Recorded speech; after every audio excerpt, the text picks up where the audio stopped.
தமிழ் பேசும் அனைத்து ஜோதிட நேயர்களுக்கும் அன்பான வணக்கங்க.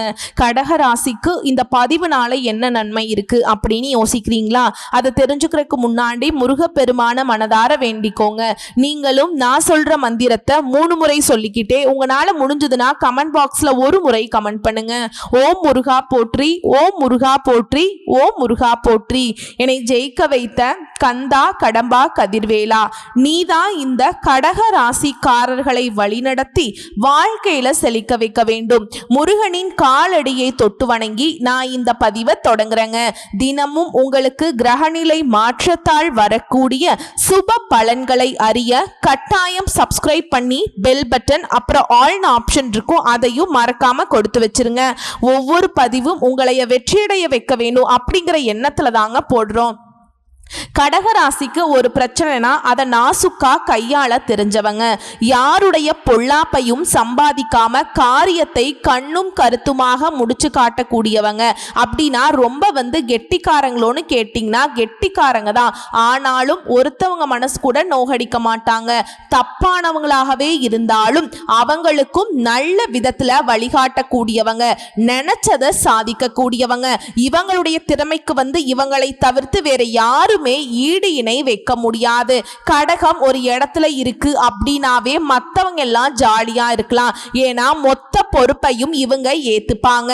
கடகராசிக்காரங்க ஒரு வீட்டுல இருக்காங்க அப்படின்னாக்கா அந்த குடும்பத்துடைய மொத்த பொறுப்பும் இவங்க தலையில இருக்கும். யாரும் கொடுக்க வேணாம், தன்னால போய் தலையை கொடுக்கறதுல கடகத்தை மிஞ்சிக்க ஆட்களே கிடையாதுங்க. கடகம் ஒரு சில நாட்கள்ல யோசிக்கும், நம்ம தான் எல்லாருக்கும் ஓவரா இடம் கொடுக்கிறோமோ அப்படின்ட்டு. அப்படி இருந்தாலும் அதிலிருந்து இவங்களால மீண்டு வர முடியாது. சதா நேரமும் மற்றவங்களுக்காகவே வாழ்ந்தாலும் இவங்களை பத்தி யோசிக்க ஒரு ஜீவன் கூட கிடையாது. கடகராசியை பொறுத்த வரைக்கும் அந்த கஷ்டத்தை மறைச்சு வச்சுக்கிறதுனாலயே மற்றவங்க எல்லாருக்கும் இவங்களுக்கு என்ன இவளுக்கு என்ன அப்படின்னு சொல்லக்கூடிய அளவுக்கு நீங்க உங்க கஷ்டத்தை மறைச்சுக்கிறீங்க.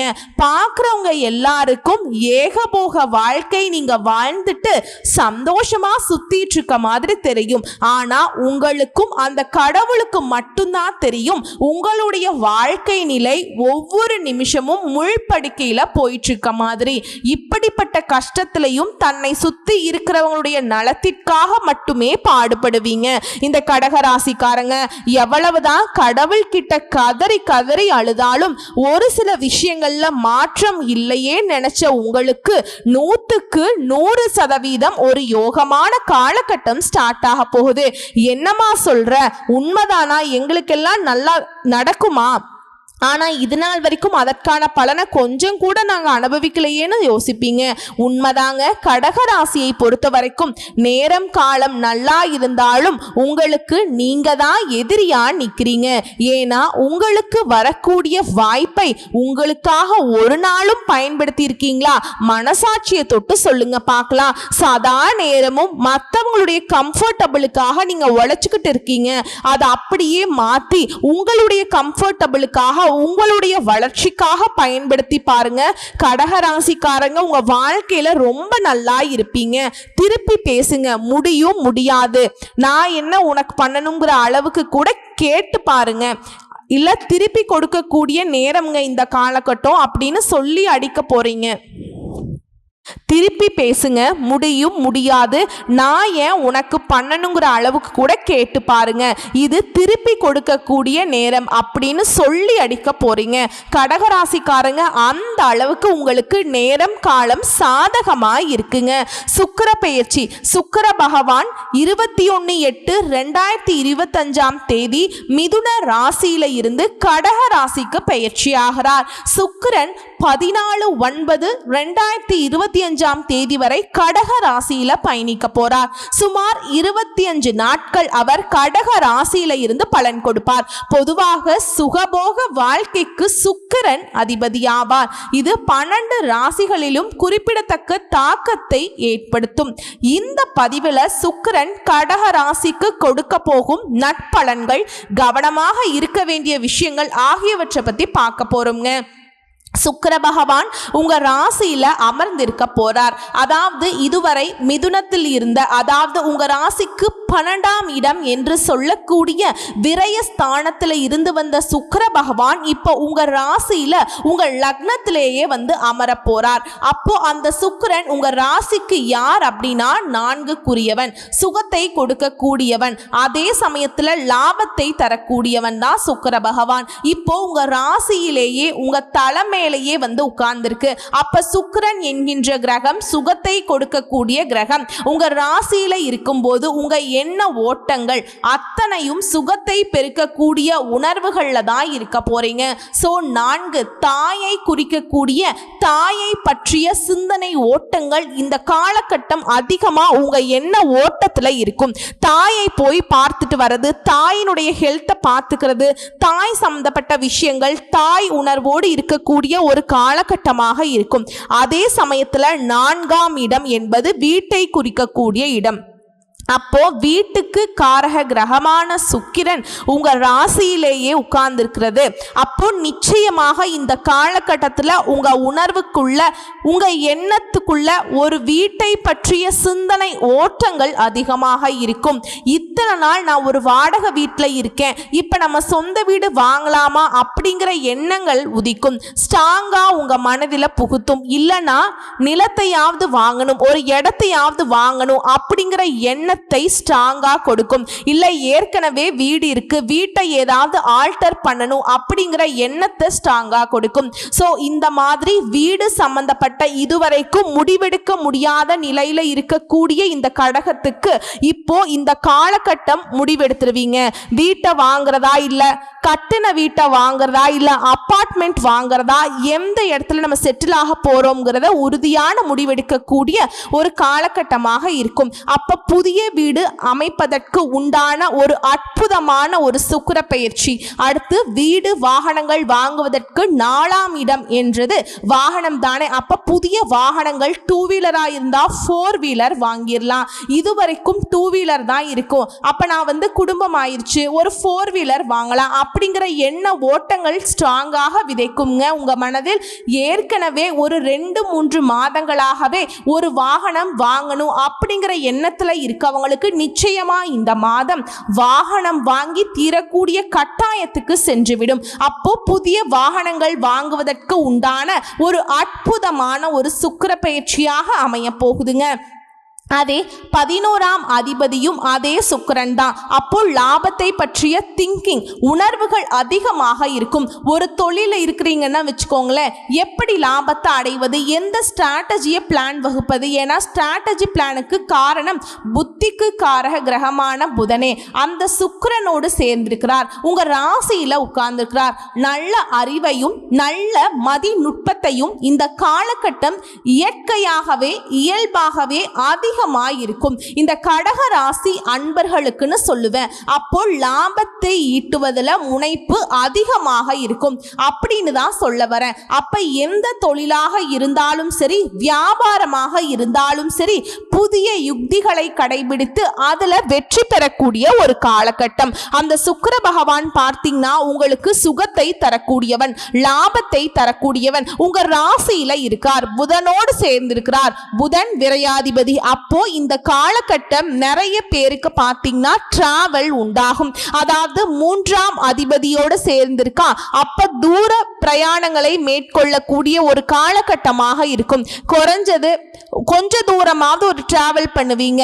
யார் இந்த கடகராசி அன்பர்கள்? அப்ப டிராவல் மூலமாக அனுகூலம் ஆதாயம் உண்டு. அதுவும் குறிப்பா இந்த விற்பனை சம்பந்தப்பட்ட ரியல் எஸ்டேட் சார்ந்த துறையில இருக்கக்கூடிய கடகத்துக்கு இந்த மாதம் ஒரு பொக்கிசமான ஒரு மாதம் அப்படிங்கிற, இதுவரைக்கும் விற்பனை ஆகாதது, இதுவரைக்கும் ஒரு டல்லா இருந்தது, ஒரு மந்தமா இருந்தது, இப்போ அதற்கான முயற்சி எடுப்பீங்க. விற்பனை செய்வதற்கு அந்த முயற்சிகள்ல சக்சஸ் கொடுக்கக்கூடிய ஒரு மாதமாக இந்த ரியல் எஸ்டேட் துறையில் இருக்கவங்களுக்கு நிச்சயமா இருக்கும். வாகனம் தயாரிக்கக்கூடிய, வாகனத்தை தயாரிக்கும் உதிரி பாகங்கள் தயாரிக்கக்கூடிய தொழிற்சாலைகள், இந்த மாதிரி இருக்கக்கூடியவங்களுக்கு எல்லாம் ஒரு அற்புதமான ஒரு காலகட்டம் இந்த சுக்கிர பயிற்சின்னு எடுத்துக்கலாம். ஏன்னா கடந்த 2 வருடங்களாகவே உங்களுக்கு அஷ்டம சனியால எல்லா கஷ்டங்களையும் அனுபவிச்சிருப்பீங்க. தொழில் துறையில, வேலை துறையில பணம் பணம் சார்ந்த விஷயம், குடும்பம் சார்ந்த விஷயம், கடன், எல்லா விதத்திலையும் உறவுகள் சார்ந்த விஷயத்திலையுமே சில அனுபவங்கள் நிச்சயமா உங்களுக்கு கொடுத்திருக்கும். அந்த அனுபவங்களின் உதவியோட தொழில இப்போ வளர்ச்சி அடையக்கூடிய ஒரு காலகட்டமா நிச்சயமா அமையும் இந்த கடக ராசி அன்பர்களுக்கு. இந்த சுக்கிர பகவான் ஆனது அதாவது 21/8/2025 இருந்து 23/8/2025 வரைக்கும் பாத்தீங்கன்னா குரு பகவானுடைய நட்சத்திர சாரத்துல பயணம் பண்றாருங்க. அப்ப குரு அப்படிங்கிறது குழந்தை, அப்ப குழந்தை அப்படிங்கிற பற்றிய சிந்தனை உணர்வுகள் தான் அதிகமா இருக்குங்க. குழந்தையினுடைய படிப்பு சார்ந்த விஷயம், குழந்தைகள் செட்டில் ஆகிற விஷயம், அப்ப குழந்தைகள் பிறப்பு சம்பந்தப்பட்ட, குழந்தை பாக்கியம் சம்பந்தப்பட்ட இதை பற்றிய சிந்தனை ஓட்டங்கள் பார்த்தீங்கன்னா அதிகமா இருக்கும். குழந்தைகள் வெளிநாட்டுல போய் படிக்க வைக்கிறது, குழந்தைகளுடைய படிப்பை தூண்டக்கூடிய விஷயங்கள், இதெல்லாமே இந்த காலகட்டம் உங்களுக்கு சிறப்பு பெறும். அதாவது குழந்தையை பற்றிய சிந்தனை ஓட்டங்கள் அதிகமா உங்க மனசுல ஓடிக்கிட்டே இருக்கும். அதுக்கு அடுத்து பார்த்தீங்கன்னா இந்த சுக்கிர பகவான் ஆனது அதாவது 24/8/2025 இருந்து 3/9/2025 வரைக்கும் பாத்தீங்கன்னா பூசம் அதாவது சனி பகவானுடைய நட்சத்திர சாரத்துல பயணம் பண்றார். அந்த சனி பகவான்கிறது இந்த கடகராசி அன்பர்களுக்கு யாரு அப்படின்னா 7க்குரியவன், திருமண ஸ்தானத்தின் அதிபதி. அப்போ களத்திரக்கார கிரகமான சுக்கிரன் களத்திர ஸ்தானம் அதாவது 7ஆம் அதிபதி நட்சத்திர சாரத்துல பயணம் பண்ணக்கூடிய இந்த காலகட்டத்துல திருமணத்துக்கு உண்டான அத்தனை அம்சங்களையும் இந்த கடகத்துக்கு ஏற்படுத்தும். ஒரு 2 வருஷமா திருமணம் நடக்கல, அதுக்கான முயற்சி எடுத்துட்டு இருக்கோம், இப்போ டக்குன்னு நடக்குங்க. அந்த முயற்சிகள் பலித்தமாகும். கொஞ்சம் வேகம் எடுக்கக்கூடிய ஒரு காலகட்டமாக அமையும். அல்ல ஏற்கனவே திருமணமாகி கணவர் ஒரு சைடு மனைவி ஒரு சைடு தொழில் ரீதியாக ஏதோ ஒரு வகையில பிரிந்திருந்தவர்கள் எல்லாம் ஒன்று சேரக்கூடிய ஒரு காலகட்டமாகவே நிச்சயமா நீங்க எடுத்துக்கலாம். அதுவும் நல்லா இருக்கும். இந்த காலகட்டம் தொழிலை பற்றிய, கூட்டாளிகளை பற்றிய, சமூகத்தை பற்றிய சிந்தனை உணர்வுகள் இது எல்லாமே அதிகமாக இருக்கக்கூடிய ஒரு காலகட்டமாக இந்த கடகத்துக்கு அமையும். அடுத்தது பார்த்தீங்கன்னா சுக்கிர பகவான் புதனுடைய நட்சத்திரமான ஆயில்ய நட்சத்திர சாரத்தில் பயணம் பண்றார். 4/9/2025 இருந்து 14/9/2025 வரை. இந்த காலகட்டம் உங்களுடைய முயற்சிகள் அத்தனையும் பலிக்கும். ஏன்னா 3ஆம் அதிபதி நட்சத்திர சாரத்துல பயணம் பண்றாருங்க. அப்போ தடைபட்டு கொண்டிருந்த விஷயங்கள் இந்த காலகட்டத்துல எடுத்து நடத்துனீங்கன்னா டக்குன்னு நடந்துடும். புதிய ஒப்பந்தங்கள் உங்களுக்கு உருவாகும். அதாவது எந்த ஒப்பந்தத்துக்காக நீங்க நினைத்து கொண்டிருக்கிறீங்களோ அந்த ஒப்பந்தங்கள் ஈடேறும். ஒன்று ஏற்றுமதி இறக்குமதி சார்ந்த விஷயங்கள் அல்லது கவர்மெண்ட் சம்பந்தப்பட்ட ஒப்பந்தங்கள், இல்ல எந்த ஒப்பந்தமாக இருந்தாலும் சரி ஒப்பந்தம் சார்ந்த விஷயங்களுக்கு சக்சஸ் கொடுக்கக்கூடிய ஒரு காலகட்டம். டிராவல் இருக்கும், வெளிநாடு செட்டில் ஆகிறதுக்கு அருமையான காலகட்டம். நிறைய பேர் ஏற்கனவே வெளிநாட்டில் இருக்கவங்களுக்கு பிஆர் கிடைக்கக்கூடிய ஒரு காலகட்டமாக கூட நீங்க எடுத்துக்கலாம். ஏன்னா புதன் 12க்குரியவனும் அவனே. புத்தி அறிவை வச்சு செய்யக்கூடிய தொழில்கள்ல நிறைய திட்டங்களை தீட்டுவீர்கள். பணத்தை போடாம எப்படி நம்ம சம்பாதிக்கிறது அப்படிங்கிற விஷயங்கள்ல ஒரு சிலர் ஷேர் மார்க்கெட் சம்பந்தப்பட்ட விஷயத்துல கூட அறிவு ஞானம்ங்கிறது இந்த காலகட்டம் புலப்படுங்க. ஆக மொத்தம் பார்க்கும் பொழுது கடகத்திற்கு 2.5 வருஷம் நல்லா இல்லைங்க. இப்போ இந்த சுக்கிர பயிற்சிக்கு அப்புறம் பாத்தீங்கன்னா நிச்சயமா ஒரு இன்ப அதிர்ச்சி தான் உங்களுக்கு காத்திருக்குன்னு சொல்லுவேன். ஏன்னா குழந்தை பாக்கியம் டக்குன்னு உருவாகிருங்க. அதுல எந்த ஒரு தடையுமே இல்லை. கடன் அடைச்சிடலாம் அப்படிங்கிற சிந்தனை உணர்வுகளை கொடுக்கும். தொழில் அமையாதவர்களுக்கு தொழில் அமையும், வேலை இல்லாதவர்களுக்கு வேலை கிடைக்கும், வெளிநாட்டு வேலை கிடைக்கும், திடீர்னு வெளிநாடு வேலை அமைக்கக்கூடிய அமைப்புகள், இப்படி நல்ல நல்ல விஷயங்களை கொடுக்கக்கூடிய ஒரு நல்ல சுக்கிர பயிற்சியாகவே இந்த கடகத்துக்கு அமையும். ஒரு நல்ல தெய்வ வழிபாடு அப்படின்னு எடுத்துக்கிட்டோம்னா அதாவது ஆவணி மாதம் 31ஆம் தேதி அதாவது 16/9/2025 பார்த்தீங்கன்னா சுக்கிர பகவானுடைய ஜெயந்தி வர இருக்குதுங்க.